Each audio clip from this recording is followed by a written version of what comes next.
नमस्कार, मैं हूं मनमोहन भट्ट। आमतौर पर देश में प्रधानमंत्री कई महत्वपूर्ण योजनाओं को बनाते हैं। राज्यों में यह जिम्मा मुख्यमंत्रियों के पास होता है। जो भी प्रधानमंत्री या राज्यों के मुख्यमंत्रियों का विजन होता है, उसको जमीन पर उतारने का काम ब्यूरोक्रेसी करती है। वरिष्ठ आईएएस अधिकारियों के कंधों पर महत्वपूर्ण योजनाओं की सफलता की जिम्मेदारी होती है।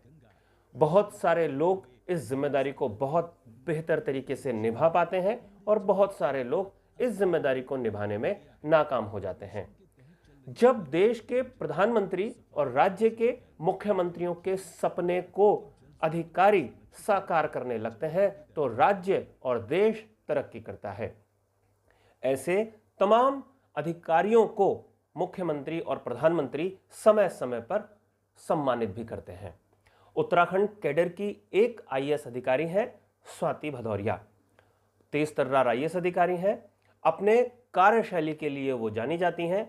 चमोली जैसे दुर्गम पहाड़ी जनपद की कमान स्वाति भदौरिया ने लंबे समय तक जिलाधिकारी के तौर पर संभाली है।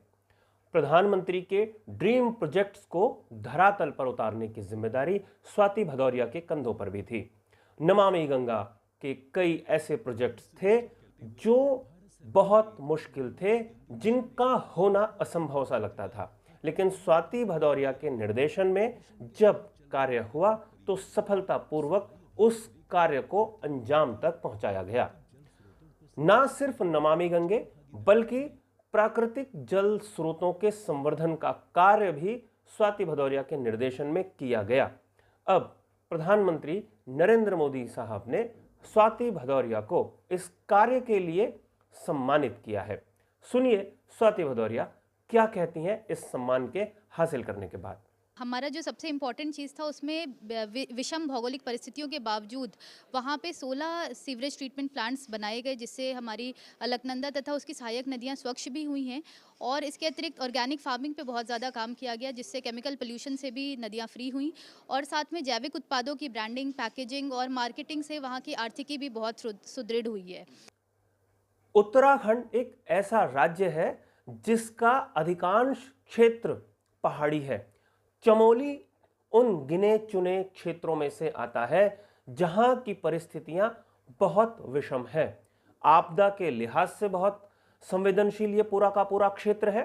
कुछ समय पहले ही रैणी गांव में एक आपदा आई थी जिसमें कि बड़ा नुकसान हो गया था। उस दौरान भी स्वाति भदौरिया की जो भूमिका थी वो सब लोगों ने देखी थी। अपने छोटे बच्चे के साथ उन्होंने जिलाधिकारी के तौर पर इस आपदा को कैसे हैंडल किया उसकी भी कई जगह तारीफ हुई थी। और जो प्रधानमंत्री के फ्लैगशिप प्रोग्राम्स को धरातल पर उतारने के लिए कार्य स्वाति भदौरिया ने किया है, उसको अब सभी तरफ से रिकॉग्निशन मिलने लगा है। हमारी जो आर्थिकी के साथ में नदियों के और स्रोतों के पुनर्जनन का कार्य किया गया है, जिससे पलायन की जो बहुत बड़ी समस्या थी उसको भी कम करने में काफ़ी मदद मिली है। इनफैक्ट वहाँ की महिलाएं खुद भी सामने आईं और उन्होंने गढ़वाली गीत सुन दीदी सुन भूली मैं तो मोथू घाट बचौन चली, इस प्रकार की कुछ इनिशिएटिव्स उन्होंने खुद भी लिया, जिससे कि हमारे हज़ारों परिवारों की लाइफ हमेशा हमेशा के लिए नमामि गंगे प्रोजेक्ट से बदल चुकी है। जाहिर सी बात है, जब इस तरीके से अधिकारियों का जज्बा दिखाई देने लगता है और प्रधानमंत्री ऐसे जज्बे को सम्मानित करने लगता है तो नई राहें खुलती हैं, मनोबल बढ़ता है और विकास की राह थोड़ी सी और बेहतर हो सकती है, या कहें कि जो रफ्तार विकास की होती है उसमें कुछ तेजी आ सकती है। तो हमारी तरफ से भी स्वाति भदौरिया को बहुत बहुत शुभकामनाएं इस सम्मान को हासिल करने के लिए। और हम अपेक्षा करते हैं कि उत्तराखंड के संदर्भ में न सिर्फ स्वाति भदौरिया बल्कि कई दूसरे अधिकारी भी अपने अपने जिम्मेदारियों को बेहतर तरीके से निभा सकेंगे और आने वाले समय में उत्तराखंड के कई और आईएएस अधिकारियों को इस तरीके से सम्मानित किया जा सकेगा। इसका फायदा न सिर्फ अधिकारियों को होगा कि उनका ग्रेड या उनके प्रमोशन में उनको फायदा हो, बल्कि उत्तराखंड की आम जनता को भी ऐसे अधिकारियों की कार्यशैली का फायदा मिल सकता है। ऐसे अधिकारियों की कार्यशैली का फायदा उत्तराखंड के विकास को मिल सकता है।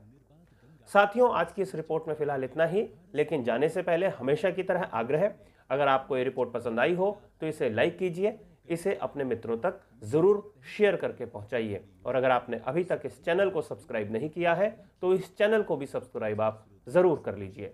नमस्कार।